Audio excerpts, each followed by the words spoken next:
दोस्तों, सामान्य अध्ययन के मेरे इस चैनल बीसी लर्निंग में आपका स्वागत है। दोस्तों, मध्यकालीन भारतीय इतिहास पर मैं अपनी अगली प्रस्तुति के साथ आपके सामने उपस्थित हूँ। प्रस्तुत वीडियो में हम लोग मध्यकालीन भक्ति आंदोलनों, जिनका दो रूपों में उदय और विकास हुआ था, एकेश्वरवादी भक्ति आंदोलन और वैष्णव भक्ति आंदोलन, इनकी उत्पत्ति में अंतर्निहित राजनीतिक, सामाजिक, आर्थिक और कुछ अन्य विशिष्ट कारणों पर चर्चा करेंगे।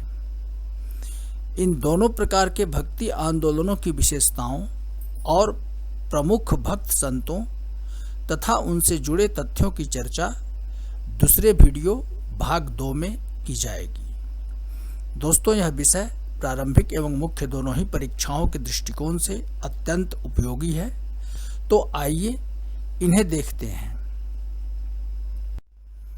दोस्तों, 13वीं सदी से 17वीं सदी के मध्य उत्तर भारत में दो प्रकार के भक्ति आंदोलनों का उदय हुआ। पहला एकेश्वरवादी भक्ति आंदोलन और दूसरा वैष्णव भक्ति आंदोलन। एकेश्वरवादी भक्ति आंदोलनों की विशेषता यह थी कि ये आंदोलन एकेश्वरवाद एवं निर्गुणोपासना के सिद्धांतों पर आधारित थे, अर्थात इसके अंतर्गत एक ईश्वर की उपासना की जाती थी। और जैसा कि आपको पता है कि उपासना की दो पद्धतियां हैं, निर्गुणोपासना और सगुणोपासना। सगुण भक्ति के अंतर्गत ईश्वर को मानव रूप में कल्पित कर उसकी मूर्तियां बना करके ईश्वर की उपासना की जाती है, जबकि निर्गुणोपासना के अंतर्गत मान्यता यह है कि ईश्वर निराकार है, अर्थात उसका कोई आकार नहीं है। तो जो एकेश्वरवादी भक्ति आंदोलन थे वे निर्गुणोपासना के सिद्धांतों पर आधारित थे। इनकी एक महत्वपूर्ण विशेषता थी कि इनका नेतृत्व जो था वह समाज के निम्न वर्गों के द्वारा किया गया था। इन्होंने ब्राह्मणवादी सामाजिक धार्मिक व्यवस्था का विरोध किया एवं सामाजिक धार्मिक समानता का सिद्धांत प्रतिपादित किया। इस वर्ग के संतों में कबीर, नानक, रैदास, धन्ना जैसे कुछ महत्वपूर्ण संत थे। आगे बढ़ते हैं। दूसरे प्रकार के जो भक्ति आंदोलन थे उन्हें वैष्णव भक्ति आंदोलन कहा जाता है। तो वैष्णव भक्ति आंदोलन जो थे वे सगुणोपासना के सिद्धांतों पर आधारित थे तथा इनका नेतृत्व समाज के उच्च वर्गों के द्वारा किया गया था।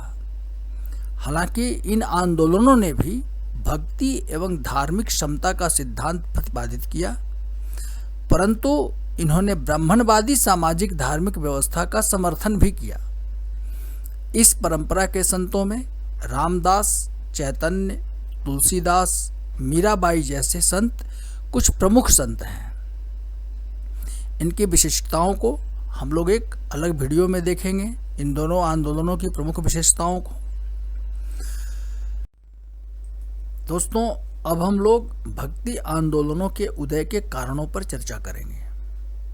दोस्तों, यह मुख्य परीक्षाओं और विश्वविद्यालयों द्वारा आयोजित परीक्षाओं के दृष्टिकोण से यह विषय अत्यंत महत्वपूर्ण है और इससे संबंधित प्रश्न अक्सर इन परीक्षाओं में पूछे जाते हैं। तो आइए इन्हें समझने का प्रयास करते हैं। तो दोनों ही प्रकार के जो भक्ति आंदोलन थे उनका उदय तुर्की आक्रमण एवं इस्लाम के आगमन के पश्चात लगभग एक साथ ही हुआ। इस प्रकार इनके उदय में कुछ समान कारण अंतर्निहित थे। इसके बावजूद इनके स्रोत एवं उदय के कारणों में तथा इन पर प्रभाव डालने वाले कारणों में भिन्नता भी थी। सबसे पहले हम लोग राजनीतिक कारण पर चर्चा करेंगे।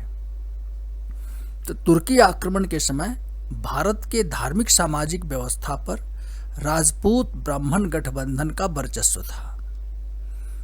जैसा कि आपको पता है कि उत्तर वैदिक काल से ही क्षत्रिय ब्राह्मण गठबंधन स्थापित हो गया था राजनीतिक सामाजिक क्षेत्र में, अर्थात राजनीतिक शक्ति क्षत्रियों के हाथों में केंद्रित रहती थी और ब्राह्मण धार्मिक आधार पर इसे पुष्ट करते थे। तो पूर्व मध्यकाल में राजपूत जाति का उदय हुआ और यह राजपूत जाति जो थी वह प्राचीन क्षत्रिय वर्ण से भिन्न थी। इस पर हम लोग अलग से एक वीडियो में चर्चा करेंगे। तो इस काल में क्षत्रियों का स्थान राजपूत शासकों ने ले लिया था और राजपूत और ब्राह्मणों के बीच एक गठबंधन हो गया था। तो राजनीतिक शक्ति राजपूतों के हाथों में केंद्रित थी और ब्राह्मण इनके शासन को धार्मिक आधार पर पुष्ट करते थे और इस प्रकार यह वर्ग जो था समाज का विशेषाधिकार प्राप्त वर्ग था।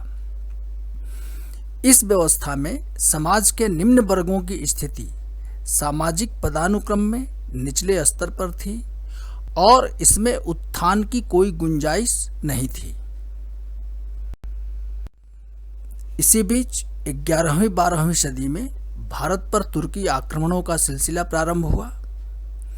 इन आक्रमणों के कारण भारत के धार्मिक सामाजिक क्षेत्र पर प्रभावी राजपूत ब्राह्मण गठबंधन जो था वह टूट गया और राजनीतिक शक्ति तुर्कों के पास आ गई। दूसरा कि तुर्क शासकों ने भारत के मंदिरों पर आक्रमण कर मंदिरों का धन छीन लिया। जैसा कि आपको पता है कि मंदिर उस समय काफ़ी समृद्ध हुआ करते थे और जो भी आक्रमणकारी आए तुर्की आक्रमणकारी उन्होंने मंदिरों को निशाना बनाया धन की प्राप्ति के लिए। और इसी समय इस्लाम का आगमन हुआ और तुर्की शासकों ने इस्लाम को संरक्षण देना प्रारंभ किया, इसे प्रोत्साहित करना प्रारंभ किया। तो इन आक्रमणों का जो ये प्रभाव था, इसका प्रभाव यह हुआ कि इससे ब्राह्मणों को मिलने वाले राज्य संरक्षण के समाप्त हो जाने और तुर्क शासकों द्वारा मंदिर का धन छीन लिए जाने तथा इस्लाम के आगमन के कारण ब्राह्मणों को आर्थिक एवं वैचारिक दोनों स्तरों पर हानि हुई। आगे बढ़ते हैं। इसका परिणाम हुआ कि ब्राह्मण राजपूत गठबंधन के छीन होने से शोषित निम्न वर्ग ने ब्राह्मणवादी धार्मिक सामाजिक व्यवस्था को चुनौती देना शुरू किया। इसके फलस्वरूप पहला अनिश्वरवादी आंदोलन पंथनाथ या नाथ पंथ के रूप में शुरू हुआ। इसका नेतृत्व समाज के निम्न वर्गों के द्वारा किया गया। कबीर, रैदास, धन्ना आदि एकेश्वरवादी संत इसी नाथपंथी परंपरा के अंग थे, परंतु इन्होंने नाथपंथी सिद्धांतों को तात्कालीन परिस्थितियों के अनुरूप परिवर्तित करके ही अपनाया था। नाथ पंथ क्या था, इसके बारे में थोड़ी जानकारी प्राप्त कर लें। तो हिंदू परंपरा के अंतर्गत नाथ पंथ विचारधारा की शुरुआत 9वीं एवं 10वीं सदी में मत्स्येंद्रनाथ और गुरु गोरखनाथ के द्वारा की गई थी। गोरखनाथ को इस पंथ का प्रवर्तक माना जाता है। इसमें जाति व्यवस्था और ब्राह्मण विशेषाधिकारों का विरोध किया गया है। तो जो एकेश्वरवादी संत थे वो इसी नाथपंथी परंपरा के अंग माने जाते हैं। आगे बढ़ते हैं। अब वैष्णव भक्ति आंदोलनों का उदय एकेश्वरवादी आंदोलनों द्वारा ब्राह्मणवादी व्यवस्थाओं के समक्ष प्रस्तुत की गई चुनौती के विरुद्ध प्रतिक्रिया स्वरूप हुआ था। जिस प्रकार एकेश्वरवादी संतों द्वारा धार्मिक सामाजिक व्यवस्था की धज्जियां उड़ाई जा रही थी, इससे अराजकता की स्थिति उत्पन्न हो जाने का खतरा उत्पन्न हो गया। अतः उच्च वर्ण भी भक्ति आंदोलनों में कूद पड़ा। इन्होंने ब्राह्मणवादी व्यवस्था को अक्षुण्ण रखा, परंतु निम्न वर्गों के हित में कुछ उदार प्रावधान किए। तो इस प्रकार से वैष्णव भक्ति आंदोलन वस्तुतः एकेश्वरवादी आंदोलनों के विरुद्ध प्रतिक्रिया स्वरूप उत्पन्न हुए थे। तो यह एक मान्यता है। आगे बढ़ते हैं। अब हम लोग इन आंदोलनों के उदय में सामाजिक आर्थिक परिस्थितियों पर चर्चा करेंगे। तो दोस्तों, तुर्की राजनीतिक व्यवस्था के अंतर्गत शहरों में रहने वाले तुर्की अधिकारियों ने उपभोक्ता वस्तुओं, विलासिता के सामान और अन्य जरूरत के सामानों की मांग बढ़ा दी। इस कारण शिल्प की नई तकनीकी का विकास हुआ। इससे कारीगरों की संख्या बढ़ी और उनकी आर्थिक स्थिति में सुधार हुआ। लेकिन सामाजिक पदानुक्रम में उनका स्थान निम्न था, जिसकी चर्चा हम लोगों ने पहले की। फलतः सामाजिक समानता के सिद्धांतों पर आधारित एकेश्वरवादी आंदोलनों के उदय एवं इनके सामाजिक पृष्ठाधार को बढ़ाने में इन वर्गों ने महत्वपूर्ण भूमिका निभाई, क्योंकि इनके समतामूलक सामाजिक आर्थिक विचारों ने उन्हें आकर्षित किया। अर्थात जो ये निम्न वर्ग के लोग थे, ये एकेश्वरवादी आंदोलन से जुड़ने लगे और इस प्रकार एकेश्वरवादी आंदोलनों का सामाजिक पृष्ठाधार बढ़ा। वैष्णव भक्ति आंदोलन भी यद्यपि ब्राह्मण धर्म के कई सिद्धांतों का अनुसरण करता था, लेकिन इसने भी भक्ति एवं सामाजिक आर्थिक समानता की बात कही। रामानंद की शिष्य परंपरा में कबीर एवं रैदास जैसे निम्न वर्गीय संत शामिल हुए। अर्थात रामानंद अपने शिष्यों में निम्न वर्ग के संतों को भी शामिल किया। इसी प्रकार तुलसी के राम जो थे, उन्होंने केवट को गले लगाया और सेबरी के जूठे बेर भी खाए।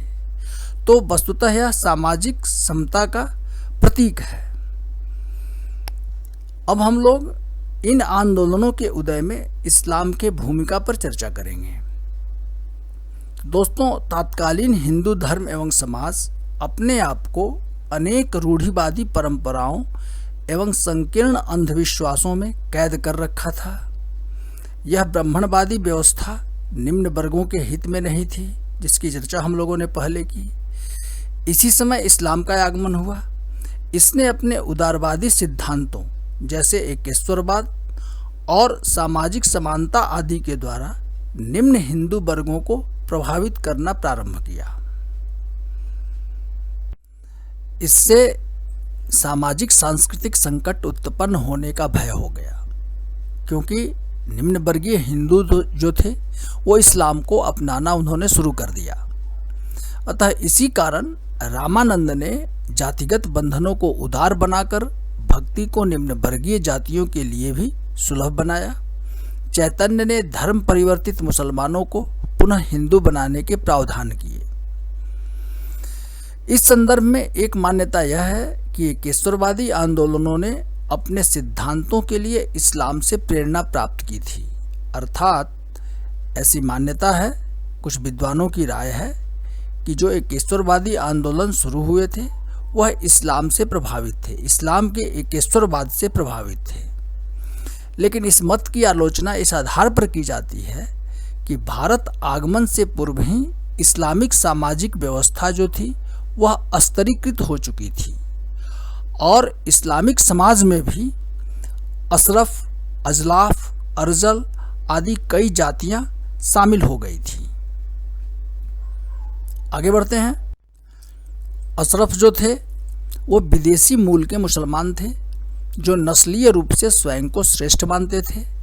अजलाफ धर्म परिवर्तित उच्च श्रेणी की जातियां थीं, जबकि अर्जल में निम्न वर्गीय जातियों को शामिल किया जाता था।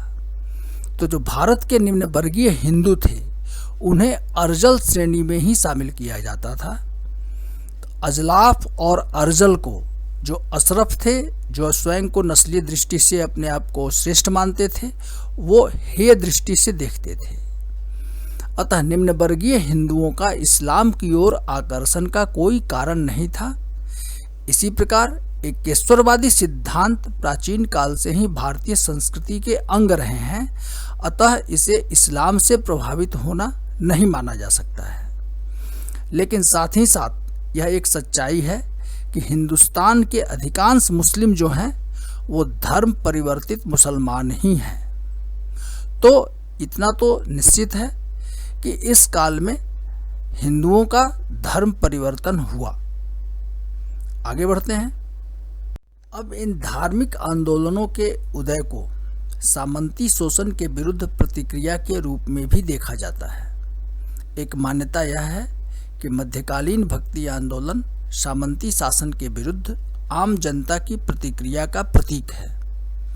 इस संदर्भ में कबीर, नानक, तुलसी आदि की रचनाओं में सामंतवाद विरोधी स्वरों को उद्धृत किया जाता है।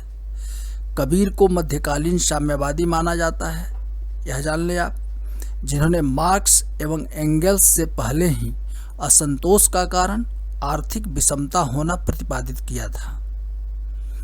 परंतु फिर भी इनकी रचनाओं में कृषकों के वर्गहित का समर्थन करने के संकेत नहीं मिलते हैं। हालांकि दोनों प्रकार के संतों ने आम जनता के दुख दर्द को उजागर किया एवं उनसे जुड़ने की कोशिश की। आगे बढ़ें। उत्तर भारत के मध्यकालीन भक्ति आंदोलनों को दक्षिण भारतीय भक्ति आंदोलनों के प्रभाव के रूप में भी देखा जाता है। एक मान्यता यह है कि सल्तनत काल में उदित हुए भक्ति आंदोलन 7वीं से 12वीं सदी के मध्य दक्षिण भारतीय भक्ति आंदोलनों की ही एक कड़ी थे।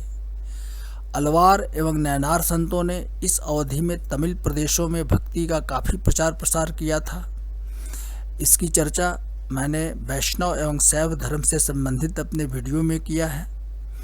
निश्चय ही पुरानी भक्ति परंपराओं और मध्यकालीन भक्ति आंदोलनों में कुछ महत्वपूर्ण समानताएं थीं, जैसे दोनों में समतावादी धर्म की वकालत की गई थी तथा भक्ति को सभी धर्मों के लिए सुलभ बनाया गया था। दोनों ही ब्राह्मणवादी सामाजिक धार्मिक व्यवस्था का समर्थन करते थे, लेकिन इन समानताओं के बावजूद मध्यकालीन भक्ति आंदोलनों की अपनी निजी विशेषताएं थी और विशेषकर एकेश्वरवादी भक्ति आंदोलनों पर इनका कोई प्रभाव नहीं माना जा सकता है। आगे बढ़ें। दोस्तों, विद्वानों का एक वर्ग मध्यकालीन भक्ति आंदोलनों को शंकराचार्य के अद्वैतवाद के विरुद्ध प्रतिक्रिया के रूप में देखता है। जैसा कि आपको पता है कि लगभग गुप्त काल से ही सामंतवाद का उदय एवं विकास हो गया था, जिसमें निम्न वर्गों का शोषण हो रहा था। इससे उनमें निराशा थी। 9वीं सदी में शंकराचार्य ने अद्वैतवाद तथा निर्गुणोपासना का प्रचार प्रसार किया।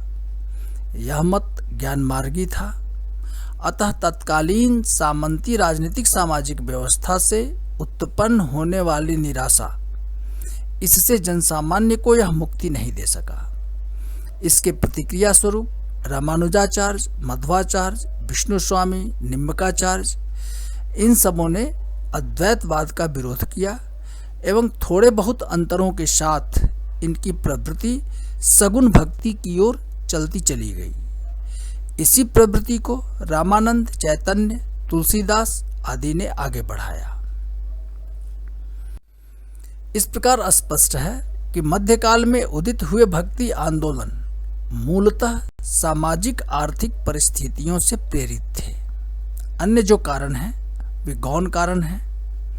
राजनीतिक क्षेत्र में होने वाले परिवर्तनों एवं इस्लाम के आगमन से इन्हें प्रोत्साहन प्राप्त हुआ। तो दोस्तों, इस वीडियो में बस इतना ही।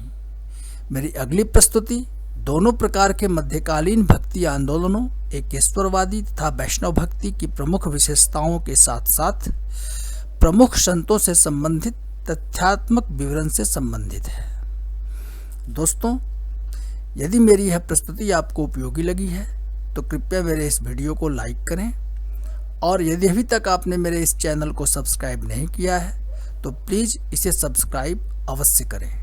धन्यवाद।